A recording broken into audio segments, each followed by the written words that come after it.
Masasi ganyose ku kyalo Matuga lwa Dabi ekisengebwa mu division y'Egombe municipal y'Enanse na poliisi yadeeta omusambize Semakula Joseph ateeberezebwa okutta omwana omulenzi w'emyaka 7 Kevin Kayima byasaliddwako ensinga abatuuze kye bayise okusaddaaka. Kati bazadde obwedda banoonya bali ku pikipiki bagenze ku bizindaalo bagezaako okulaba ng'omwana bamubuuliriza gyali. Abatuuze bategeeza nti omwana ono yabula okuva awaka ku lunaku olwokutaano bwe yali atumiddwa ejjirita ku dduuka wano ne bakitegeerako nti olwo omuntu eyamuwamba bwe yabula balimba okumuwa emiyembe. Omwana namubuzaabuza namba tugenda wali ku miyembe okuwamulira mboona. Bongedde ku ntwalo abaana abadde bayiga enkofo nga be bazudde omulambo gw'omwana ono akawungezi k'eggulo era kwe kutenya ku poliisi. Abatuuze bavudde mu mbeera olubalala okwekengera engoye ezalekeddwa asangiddwa omulambo ogw'omwana ne ziteeberezebwa okuba eza Semakula era ne beekolamu omulimu ne balumba poliisi y'Ematuge bawa engoye bakakase.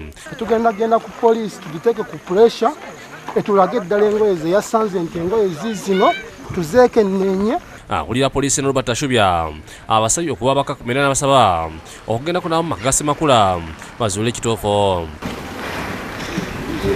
Semakula asangiddwa muzigo gwe n'ab'omu nju yasse neefuula omulwadde omuyi atasobola nakutambula kyokka balabe abasirikale n'ayagala alwanagane nabo kyokka ne bamusinza amanyi bamussa ku mpingo.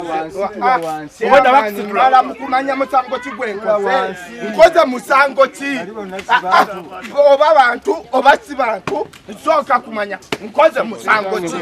Poliisi eriko ejjambiya yeezudde mu muzigo gwa Semakula ng'eriko omusaayi omukuba omu nju ye n'ategeeza nti bagikozesezza kusaala nkoko. Tutwagala nkoko yateffe tuzze kulya anti yasaze sigambye ntubaga soko tumatizeemu awo sebo jambiya yasaze enkoko.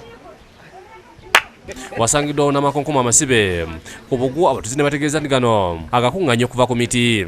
Neze kimungira kyakigombe yasaze enkoko waki muntu watu mukube waki batubanyira waki muntu watu mukube. Abatuuze batabukidde poliisi nga baagala bawe Semakula bamwekolereko era ne boogera ebisongovu. Ano poliisi bwesangidde akaseera akazibu okuggyawo Semakula n'ab'omu nju ye okubatwala ku poliisi. Abatuuze bavudde mu mbeera ne batandika okuyika sukiri y'amayinja era awo n'amasasi bwe gatandikidde okuvuga. Yamba poliisi naye mwe tuyamba olwo mutuyamba.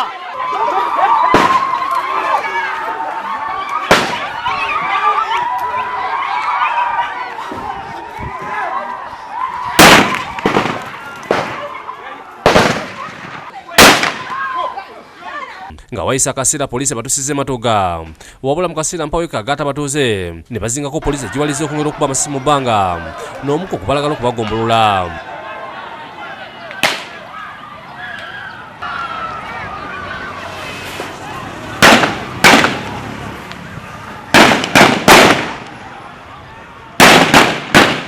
Ye nannyini mizigo omusamize ono kwabadde asula ategeeza nti Semakula yeesinza mu njuzi omwaka oguwedde nga tamugambye era n'amulagira okugenda n'alemerawo. Bukya ayingira wano ndi mulwadde ne ku lwokusatu abasawo ab'ekitongole baaliwa ebiwango gye nasiiba ne bukeera enkya n'enzirayo neefuna eddagala.